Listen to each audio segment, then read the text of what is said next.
Mesinnya yang digunakan di X3 ini adalah mesin 4 silinder, 2000 cc, turbo yang menghasilkan tenaga sebesar 190 PS dengan torsi sebesar 310 Nm. Di sini ada driving settings, ini untuk melakukan pengaturan drivetrain and chassis dan drive assistance gitu ya, untuk si assisted driving dan segala macam itu pengaturannya di sana.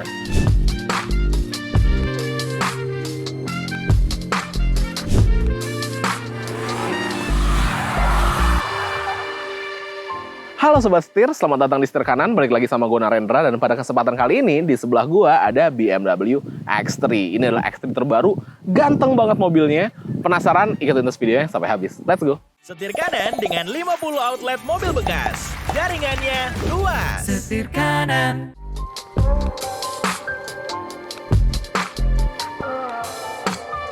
BMW X3 ini menurut gua bagi para masyarakat Indonesia adalah mobil dengan posisi yang paling cocok nih Sobat Setir. Dia nggak sekecil X1, tapi dia nggak segede X5 juga.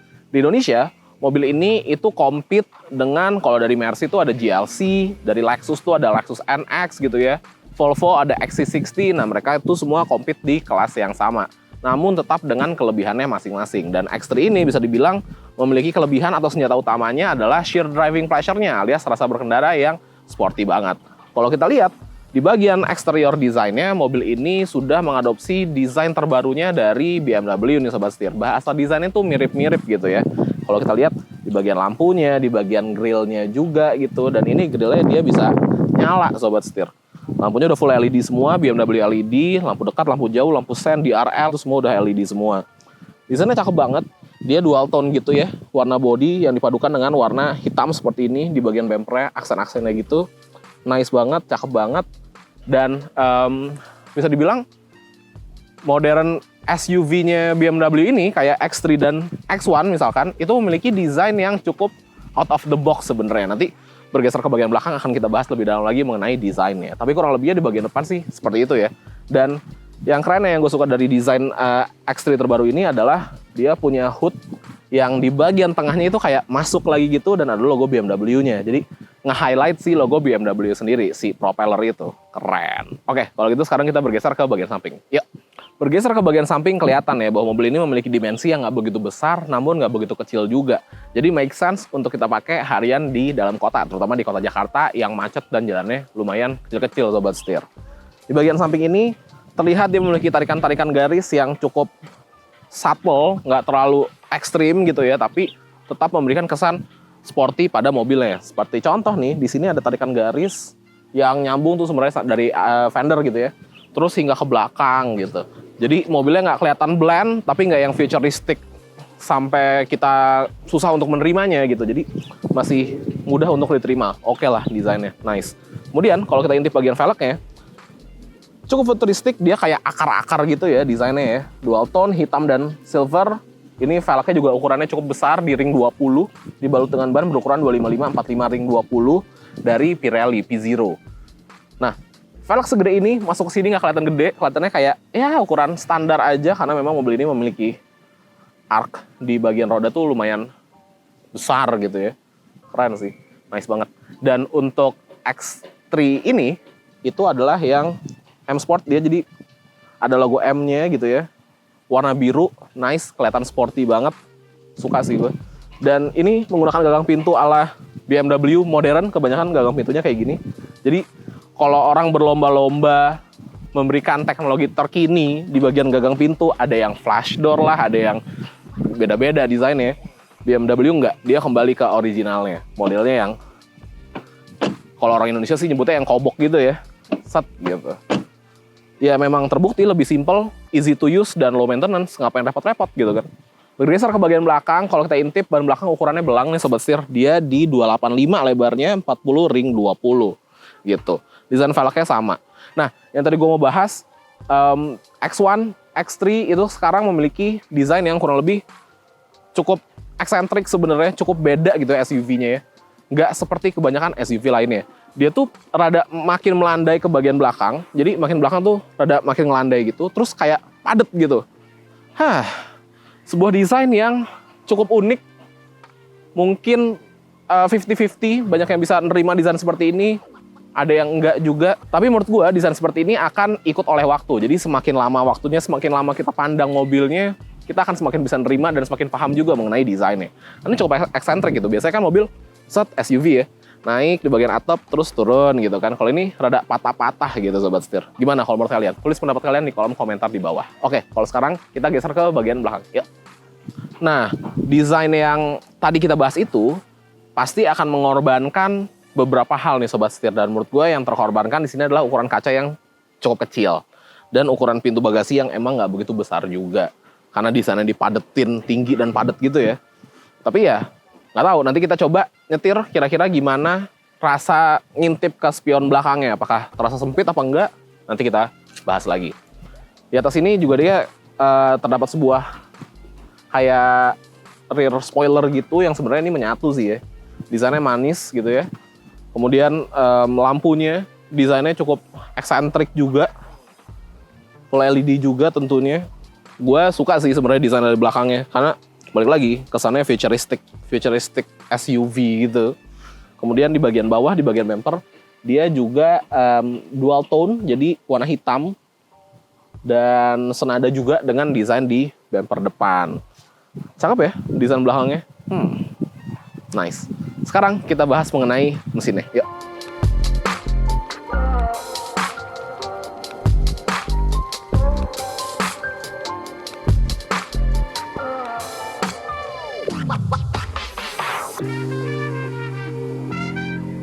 Nah, ngebahas mengenai engine bay-nya, di sini terlihat luas sobat setir. Kayaknya kalau dimasukin mesin yang lebih besar, misalkan yang 6 silinder gitu ya, tentunya akan muat sih. Dan gue suka engine bay-nya dari BMW karena dia kelihatan berotot, kelihatan muscular. Kenapa? Karena terdapat bracing kayak gini nih. Tuh, sini ada bracing, di sini juga ada, di bagian grill depan ada. Jadi kayak kelihatan sporty dan gagah gitu. Mesinnya yang digunakan di X3 ini adalah mesin 4 silinder. 2000 cc turbo yang menghasilkan tenaga sebesar 190 PS dengan torsi sebesar 310 Nm gitu. Mesinnya cukup besar, 2000 cc, tenaganya juga on paper cukup besar juga, tapi gimana rasanya nanti kita cobain sobat setir. Sekarang kita masuk ke bagian interior dulu. Yuk, let's go.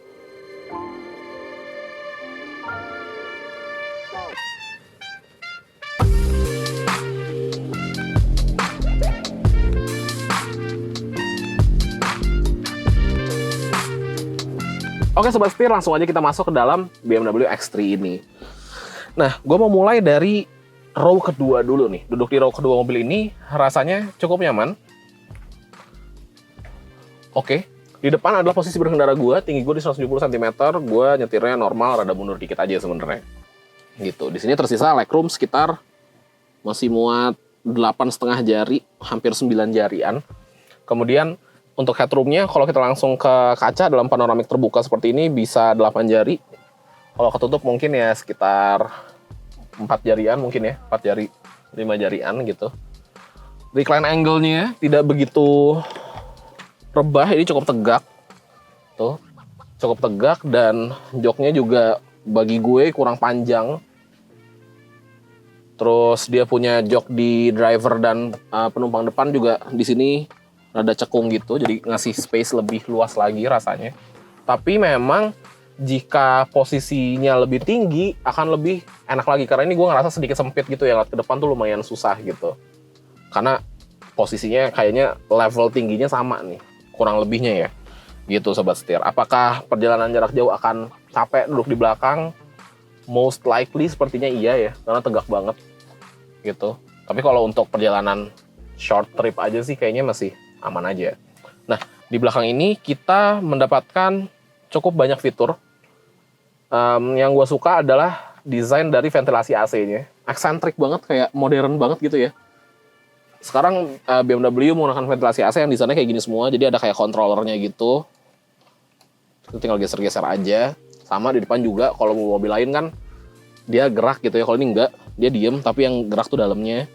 Cukup futuristic, nice. Kemudian untuk controller AC-nya juga dia layar sentuh di sini. Tuh, kita bisa ngarahin ke kaki doang, ke badan doang, ke kaki dan badan. Itu juga bisa atur untuk suhunya mau seberapa dingin. Kemudian di bagian bawah ini terdapat 2 buah charging port Type-C juga. Gitu sobat setir. Nah, di tengah ini terdapat sebuah armrest dengan 2 buah cup holder. Cukup simple desainnya, cukup sederhana, tapi yang pasti fungsional dan enak kalau buat kita naruh tangan gitu ya, karena levelnya sama dengan yang ada di door trim. Dia joknya kulit coklat, mewahnya dapet nih. Kemudian dia desainnya perforated seperti ini, nice, dan juga tentunya untuk safety udah punya ISOFIX, jadi kalau kita bawa baby seat aman gitu. Privacy atau misalkan kalian pengen lebih gelap lagi, ada tray di sini, tinggal dinaikin aja. Dan ya, di belakang juga kita mendapatkan audio premium dari Harman Kardon. Jadi cukup lengkap nih di belakang. Sekarang kita geser ke bagian depan. Ya.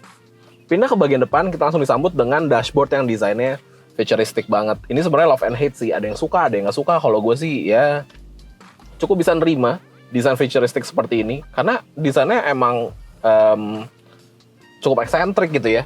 Di sini dia tipis gitu.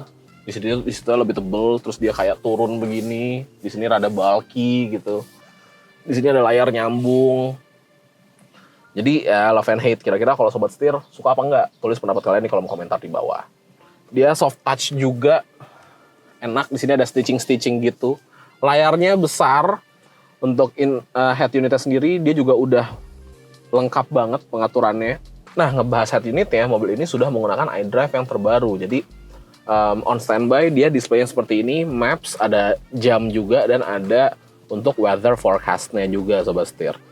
Kalau kita buka ke menu, di sini akan banyak banget pilihan menunya gitu. Kita juga sudah support connectivity Apple CarPlay serta Android Auto. Dia punya kayak BMW Maps, aplikasi bawaan juga ada. Drive recorder juga ada. Di sini ada driving settings. Ini untuk melakukan pengaturan drivetrain and chassis dan drive assistance gitu ya, untuk si assisted driving dan segala macam itu pengaturannya di sana. Ada exterior lighting, interior lighting. Kita bisa ngatur juga ambient lighting di sini. Dia ada pilihan warnanya juga ada macam-macam. Gitu ya. Ini karena lagi pakai si digital art, maka dia terbatas nih untuk ambient lightingnya. Sekarang kita coba ganti ke driving mode yang lain. Oke, kita atur ambient light-nya. Tuh, dia warnanya ada banyak. Ini sekarang lagi pakai papaya. Lucu ya. Kemudian kita back lagi. Sini juga ada beberapa aplikasi-aplikasi lainnya. Gitu. Nice banget. Dan asik ya, dia kalau kita buka CarPlay, dia tuh beneran lebar gitu ya. Selebar head unitnya, bukan yang potong-potong kayak gitu. Nice banget. Dan walaupun ini kebanyakan layar, dan ukurannya gede kayak gini, tapi untuk shortcut kayak AC dan segala macam itu masih standby gitu, nggak kayak mobil lain yang kita harus back dulu dari CarPlay buat ganti AC dan segala macam. Itu sih ribet. Kalau BMW nggak, iDrive-nya udah canggih banget. Nah, ngebahas AC, pengaturan AC juga ada di sini. Kita bisa ngatur arah semburan, suhunya, temperaturnya gitu ya. Terus kekuatan fan-nya juga, segala macam ada di head unit. Nice banget. Kemudian kalau kita turun ke bagian bawah, ini terdapat sebuah ambient light yang kalau kita tutup pintunya nih, dia tuh nyambung gitu ya desainnya dengan yang ada di bagian door trim, dengan ada di bagian center console ini semua bisa gonta-ganti warna juga kayak yang tadi udah gue contohin. Nice banget sih, memberikan mood yang berbeda kalau kita lagi berkendara malam-malam. Nah, center console ini terbuka, ukurannya gede, dia ada wireless chargernya di sini. Kita juga bisa naruh barang di sini. Dan unik ya, dia nggak datar tapi dia rada vertikal gitu. Ada 2 buah charging port Type-C juga. Kelihatannya BMW sudah meninggalkan charging port Type-A ya. Ya nggak apa, kan perkembangannya emang kesana arahnya. Di sini ada diamond di tengah-tengah dengan logo M. Lucu ya, menarik banget. Kemudian kalau kita geser lagi ke sini, ini ada untuk pengaturan iDrive-nya, shortcut kayak ke driving mode gitu-gitu. Terus di sini ada shifternya yang pengoperasionalannya cukup sederhana, cukup simple. Tinggal di flick aja, geser maju mundur. Kemudian di sini juga ada penyimpanan, tertutup lagi gitu. Nah, bergeser ke bagian instrumen clusternya, layoutnya bisa kita atur. Yang model rapat kayak gini, dia juga bisa yang lebar kayak gini. Terus ada yang simple kayak gini gitu. Nah, kontennya itu juga bisa kita atur-atur. Bisa reduce, ini lebih sepi gitu ya. Journey data, ini nampilin journey data kita. Kemudian ada assisted view. Ini kalau lagi diem dia akan ngasih display sensor-sensornya. Tapi kalau lagi jalan dia kayak bikin jalan soal mobilnya gitu ya. Kemudian di sini ada route preview, ada map juga. G-meter, dan yang terakhir ada media, seperti itu. Nah, nggak hanya itu aja, karena kita bisa atur untuk head-up display-nya juga. Kita bisa ngatur dia mau standard view, mau directional view, mau assisted view, sport view, atau reduced view. Jadi, bisa dibilang ini pengaturannya macam-macam banget. Tapi yang pasti speedometer, terus RPM, itu juga ada di sini. Bisa bensin, range, dan status-status lainnya. Nice. Nah, untuk steering wheel-nya sendiri, ini dia pegangnya enak, berasa sporty banget. Gue suka nih bagian spoke-nya ada yang bolong-bolong gini desainnya. Dan yang paling penting pegangnya sih enak sebenarnya. Gitu, jadi kita bawa juga confident. Nah, kemudian ada satu hal yang mau gue bahas yang cukup menjadi highlight gue dari interior mobil ini. Itu adalah bagian door trim-nya. Sobat Setir bisa cek video first impression kami terhadap BMW X3 dulu pas baru launching. Itu cukup terkejut dengan desainnya karena cukup eksentrik gitu ya. Dia kayak segitiga gitu, terus dikelilingi dengan perlampuan untuk ambient light-nya. Terus di sini ada pengaturan untuk kunci pintu, ada pengaturan untuk semburan AC. Tuh, unik banget ya. Bener-bener out of the box sih desainnya. Senada juga dengan desain eksterior dari mobil ini. Nah, setelah ini kita akan cobain bawa, kita akan memberikan impresi berkendara tentang BMW X3 ini, tapi itu akan ada di video yang terpisah. Makanya jangan lupa untuk nyalakan loncengnya biar gak ketinggalan kalau kita udah upload videonya.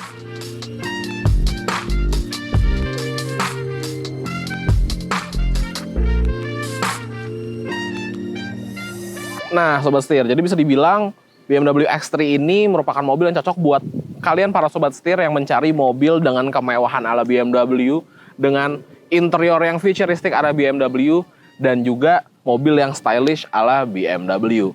Untuk BMW X3 ini sendiri dibanderol dengan harga 1,3 miliar. Gimana kira-kira menurut Sobat Setir? Tulis pendapat kalian di kolom komentar di bawah.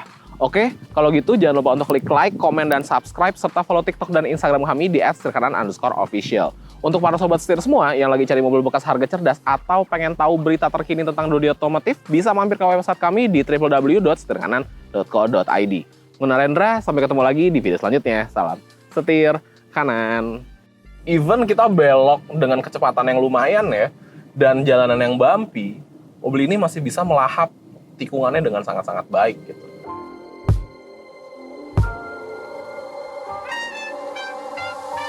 Desainnya ganteng banget. Penasaran? Mari kita bahas mobilnya. Ulang ya. Kiprol aja ya. 1, 2, 3.